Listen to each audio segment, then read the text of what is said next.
So everything you need to know about options, part 4. So today I'll talk about covered calls. So what are covered calls? Covered calls is a strategy, an option strategy that combines the purchase of 100 shares and selling a call option against your 100 shares. It is an option strategy that you could do in your registered account. It just requires level 2 options. But all it is you need to be able to buy 100 shares of a stock. So for example, I'm looking at the option chain of Apple. You need to be able to buy 100 shares of the stock. And then once you have 100 shares, you can sell a call option against it. So under the drop down here, if I look up covered call, and let's say I pick next week expiry, which is October 2nd, you can see that Apple right now is trading at 110.77. If I choose the 110 strike for next week, you could see that to buy this position, to buy 100 shares and sell a call option, would only require me to pay 107.6 about. So this line here is the combination of 100 shares and selling a call option. I could do it individually. I can go and buy 100 shares first, which would cost me 110, and then I could go to the call section and then sell a call option at a 110 strike, which you could see is trading for about $3.30. So that's why the combination was about 107, because if you take the price of the stock here at 110.86 minus the call option that you could sell for about $3.30, it'll give you the 107.56, which you can see under this section here, covered call, 110 strike, 107.6. So you could do it in 2 different steps, or you could do it in 1 step. So you would do it in 1 step if you don't already own the shares. But if you already own the shares, if you already own at least 100 shares, then you could just go ahead and sell the call option against it by coming here, clicking on the call option, clicking on the bid, and then clicking sell. So instead of clicking buy, this time you click sell. You're probably used to buying calls and puts, but you can actually sell a call to begin with only if you have 100 shares in your portfolio. Because the risk of selling a call, so if you remember the definition of a call, if you buy a call, it is the right but not the obligation to buy 100 shares of a stock at that strike price.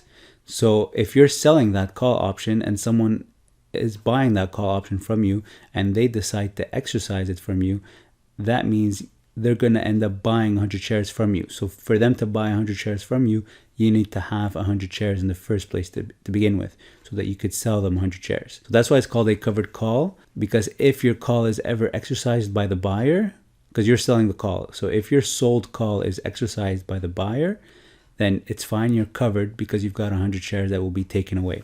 So that's the risk of a covered call. You collect a premium, yes, upfront. So for example, if I do a covered call at a 110 strike, I'm collecting $3. That's good, but there is a risk. If the stock is trading above 110 come expiry, so if my call option is in the money at expiry, I will lose my shares. It will get taken away from me at the 110 strike, but I collected a premium of $3. So basically my profit is $3. So that's a strategy that some people implement, because you could actually keep just collecting premiums instead of actually looking for capital appreciation. $3 on a 110 capital is actually a decent return per week. 3 divided by 110 is 2.7% per week. Multiplied by 52, that's 141%. Now, of course, you're not going to always have these perfect scenarios.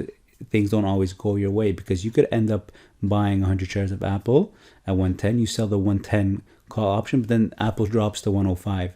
So it drops to 105. Your call option is out of the money, so it'll expire worthless, but you still end up with the shares. You still own Apple shares at 105. Now, if you come and try and sell 110 again, you won't find the same amount of premium. So it's hard to guarantee the same return every week. For example, if Apple drops to 105, then to simulate that, you'd have to sell the 115 strike, which is 5 points away, and that's about $1. So instead of collecting $3 the first week, you'd be collecting $1 the second week if Apple did end up dropping to 105. So to do covered calls, you need multiples of 100 shares. So 100 shares, 200 shares, 300 shares. You could have 120 shares and you could still do covered calls on 100 shares, but then you'll have 20 shares in your portfolio that's just sitting there alone. If I go to my RSP, because I've got covered calls on my RSP, so I've got a covered call on IWM, which is the ETF that tracks the Russell 2000, which is the small caps, and you can see that I've bought I bought it for $151 and I've been selling covered calls at the 152 strike, and I'm collecting premiums every week. Now it's important to sell at a strike that you're okay losing your shares at. Since my cost is 151.6, I'm selling at a 152 strike because if I lose my shares at 152, that's okay. I'm collecting premiums.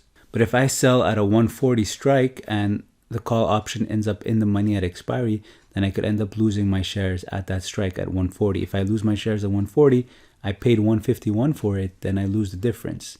So there's different approaches around covered calls. Some people will go in every week wanting for their shares to get assigned. They just want to collect the premium. So for that, they can actually, if I go to covered call here, they can choose an in the money strike instead of an at the money. So October 2nd expiry, 110 is about at the money. But if you go for the 107.5 strike, which is already in the money starting off, it'll cost you 106 to get in. So the difference is your profit. 107.5 minus 106 is $1.50. So you would get a $1.50 premium for guaranteed as long as Apple stays above 107.5 by October 2nd. So you don't care about capital appreciation or the long term. You just want that weekly return, consistent return. So if you think there's a good chance that Apple stays above 107.5, you can do that and you get your return. But then there's, of course, the risk that what if the stock drops below 107.5? So you'd end up holding the shares. You could hold the shares and keep selling covered calls on it at the same strike until it eventually recovers. Now, what if you end up buying the shares and selling the 107.5 call options? So your net cost to get into the position is 106 because you've collected premiums from selling the call option. But what if the stock keeps going up? What do you do next week? You get your capital back? Do you get into the same position or do you look for another position? So as you can see, the strategy is a little bit more active because you're constantly looking for new positions. Another way to trade covered calls is you could be a long-term buy and hold.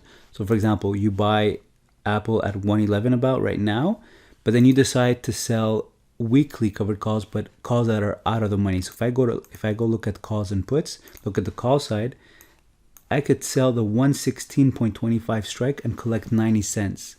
90 cents over 111 is not a bad return per week. 90 cents divided by 111 is 0.8%. If you multiply by 52, that's 42% per year.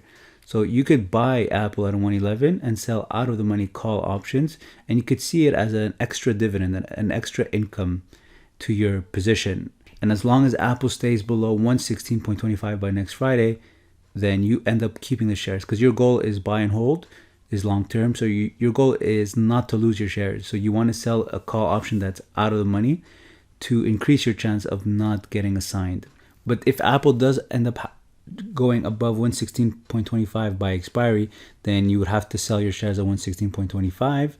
But at least in 1 week, you made capital appreciation from 116.25 to 111. Plus you made that 90-cent premium that you collected from the call option. And if you want, you can go further. If 116 is not far enough for you, you could go further. You could click all strikes over here and pick a strike that's further. So let's see how far we can go. We can go all the way to maybe 121.25 and collect 25 cents, which is $25. So 25 cents over 111 cost is a return of 0.2% per week, which is 11% per year. So it's like adding a dividend to Apple, increasing the dividend that Apple pays. Now premiums are high right now on Apple. It won't always be high, but right now premiums are high because volatility is high on Apple. So that's why you're able to go this far. Normally you wouldn't be able to go this far. Premiums wouldn't be this high. So as long as you understand the consequence, the trade-off is you could end up losing your shares at the strike price that you're selling the call option at. So if you're okay with that, in return to get a premium upfront, then this is a good strategy. Now notice US stocks, they have the covered call option. You could do it in one trade. If you don't already own the shares, you could get into the trade with the call option all at once. So for example, I'll give you an example here. If I click on let's say I want to do the 115 call option, covered call, you can see that it automatically updates my window here, order entry, to buy 100 shares and to sell one call option at the 115 strike October 2nd. And you can see the price here that I'm paying, and 122 is a call option that I'm selling. So it gives me a net debit of 109.66. So that's doing it in one trade, and I get to save on commissions if I have active trader pricing on that initial flat fee. But if I look up a Canadian stock like, I don't know, let's say banktd.to, I don't have the covered call option here. I cannot do it in one trade, but I could do it separately. So I could end up buying, I could buy 100 shares of TD, that would be one trade, and then I could go in and sell a call option afterwards, and then it'll become a covered call trade. So they don't have the option to do it in one trade for Canadian stocks, but you could still do it. So I started off this position on IWM, this covered call trade. My goal was to sell out of the money. So my goal was to keep it forever, and I did this in February before the March crash. Then when it dropped, I ended up I want my money back, so I just want to keep selling call options at the money. And I've been selling call options every week since February on this position. I think I've collected maybe $1,500 in premiums just by selling call options at the 152 strike. So as you can see, I'm down $600 on the shares. But since February, if I had done nothing, if I didn't sell any covered calls, I'd be just down $600 and that's it. But because I've been selling covered calls every week, I'm actually probably up $1,000. If I go to orders executed and filter on IWM, you can see all these credits here. These are credits that I received from selling call options against my positions, against my shares. And what ends up happening is if I see that my call option is in the money at expiry, I just end up rolling it. So instead of letting my shares go at 152, what I'll do is, I'll show you an example here, is I'll click create order. I'll remove the shares. This position here is buying back my calls that I sold. And then what I would do is I'd add a call, I'd click sell, and I would go for the next week's expiry, which is October 16, and I would sell the same strike, 152. So what I'm doing here is I'm buying back the 152 call option that I already sold. I'm selling the next week call option at 152 strike as well, the week after, and I'm doing it for a net credit of 58 cents. And that allows me to collect a credit every week without letting go of my shares. Now, it doesn't allow me to get capital appreciation because I'm stuck at the 152 strike, but at least I keep collecting premium as long as I can. I'm trying to milk the position as much as possible until I cannot collect any more premiums, because the deeper in the money this call option is, so for example, if IWM is at 170, there'll be very little premiums left at the 152 call option for me to sell, because I have to buy back the existing one. So there isn't enough time value, there isn't enough extrinsic value. So it'll be like I'll be rolling it for 5 or 10 cents. So at that point, I'm just gonna get my shares back. So once you do a covered call trade and you want to close it, you just make sure that your positions are grouped by strategy. You click create order, you have the create order button, you click create order, and then you can actually close the entire position as a whole. So right now, if I wanted to close a position, I would get back $144. Now, I wouldn't do that because my cost is $151 on the share, so I'm not going to do that. But let's say the stock is trading above my cost and above my call option. At expiry, instead of letting my shares get assigned and incur a $25 fee from Questrade, I could actually close my position as a whole for somewhere close to my strike price. So if my call option is in the money at expiry, then I should be able to close my position for that strike price of my call option. So let's look at an example. Apple today is trading at 110. Let's say I had sold what is the closest strike? Let's say I had sold the 110 strike for today. You could see that it's trading for 109.7 to 109.74. So I can close my position for this price. But I probably got in for 107, for example, and I can close it for 109. Or I can wait till the end of the day and close it for somewhere closer to 110. But that means that the call option at the 110 strike still has a bit of premiums left, still has a bit of time value, even though there's 3 hours to go and the stock is above 110. So go to calls and puts just to see what the 110 strike looks like. See, the 110 call option is trading for about 89 cents. But if the Apple's at 110.6, this at expiry will be worth 60 cents.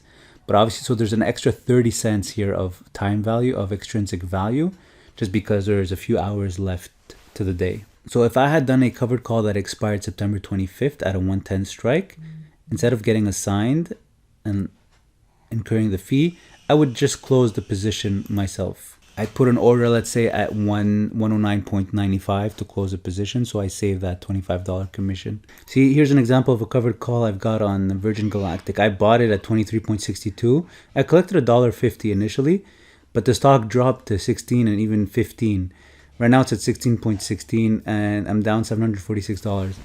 But I had to go all the way out to October 16 just to be able to collect 43 cents at a 23 strike. So even my strike is 50 cents or 60 cents lower than my cost. But I had to do that just to collect some premiums while I wait for Virgin Galactic to come back up. But instead of doing nothing and just waiting, at least I'm collecting some premiums. So if I go to orders, executed and filter on SPCE, so you see I collected $1.50 the first time, 30 cents the second time, 65 cents the third time, 40 cents the fourth time. So this is by rolling, by buying the existing call option that I had and selling the next week's call option. But that's my net credit. These are my net credits. 30 cents, 68, 40, and $1.50 the first time. But the first time looks different because I bought the shares the first time. So that's why as you can see, I had a 23.5 covered call, but my net debit was 22. That means I collected the difference in premiums, $1.50. So one thing to mention about covered calls is because it's a short call, it could get assigned early. What would make a covered call get assigned early is if there is an ex-dividend date coming up. So if I look at Apple, let's say, so you see it's got an ex-date of August 7th. So that passed. So let's look at a stock that has dividends coming up. So let's look at next week. Let's look at Monday. PetroChina, CIM. Let's look at Tuesday. All right, so Thursday, Bristol Myers has a dividend of 45 cents.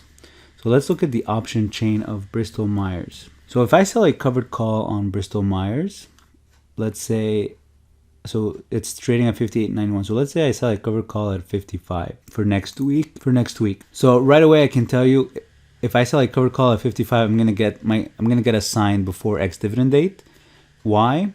Because the put option is the value of the corresponding put, which is right now 10 cents, is less than the dividend amount. The dividend amount we said was about 45 cents. Sorry. So the dividend amount is 45. Dividend amount is 45 cents. So if the call option that you sold has a corresponding put value that is less than the dividend amount being paid, then there's a good chance that your short call, the call that you sold, will get assigned early before ex-dividend date, because the person who bought the call would rather own the shares to get the dividend, and they would protect themselves by buying a put. So since the dividend is higher than the put, there's a good chance that your short call will get assigned early.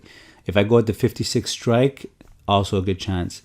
57, also a good chance. 58 right now, the put is worth more than the dividend, so it's probably safe right now. But as we get closer to ex-dividend date, maybe this value drops if Bristol Myers keeps going up. So that's a good indication of predicting if your short call will get assigned early, if your covered call will get assigned early. Basically what it is, a covered call, is basically buying 100 shares, multiples of 100 shares, and selling a call option against it. Why do people do that?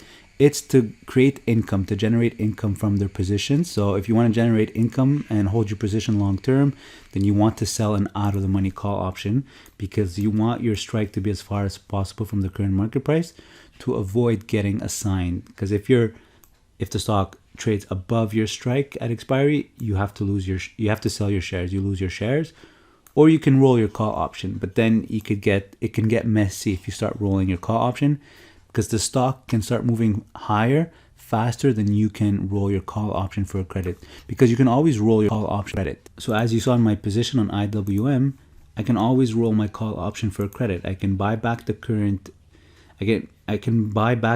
call option that I have, and then sell the next week's call option for the same strike, of course. I can sell it for a credit, a 60-cent credit, which it would be $60. But if let's say I had started this position on 145 and then IWM went to 152, but I want to keep my shares. So what's the current price of IWM? It's 145. So to really so let's simulate this scenario. So we're September 25th today. Let's say I had sold a 145 call option on IWM for September 25th, and it's in the money today. So the stock went past my call option, my strike of 145, but I want to keep my shares. So what I have to do is I have to buy it back. If I want to keep my shares, I have to buy it back. But I want to roll it. So I could roll it to next week, so October 2nd. if I sell the 145 strike again, I could do it for a credit for sure, $2. But but then there's a risk that next week IWM keeps going higher and goes above my strike. So I will lose my shares next week. So I'll pick a higher strike. Let's say I go to 146. I could still do it for a credit. That's good. Let's say I pick 148. I could still do it for a credit of 50 cents. But now I'm only 3 points away from the current market price of 145. Is 148 safe enough for me for next week? Maybe, maybe not. But then, like I said, it becomes messy. You could get lucky and it ends up being safe and you end up keeping the shares. Let's say we go to 150. You cannot see 5 points away. I cannot do it for a credit. But what I could do is I could go further. I could go October 9th. I could go October 16th. And then I could get a credit at a 150 strike. But that's the thing. You don't know if the stock will continue moving higher. It might move higher faster than you can keep rolling for a credit. So this section here, this part here, I'm talking about those who want to do covered calls but want to keep their shares forever. That's something to consider. But most people I think do covered calls just to get the premiums, and they don't care if they lose their shares. So they'll get into a trade with the intention of having their shares assigned or having their strike in the money at expiry. So for example, covered call here.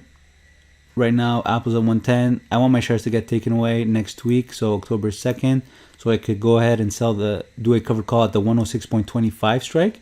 I would only have to pay 105. So as long as Apple stays above 106.25, I lose my shares at 106.25, but I paid 105 to get in, so I make the difference as profit. So that's the covered call strategy. All you need is level 2 options, and you could do it in your registered accounts as well. So TFSA, RRSP, RESP.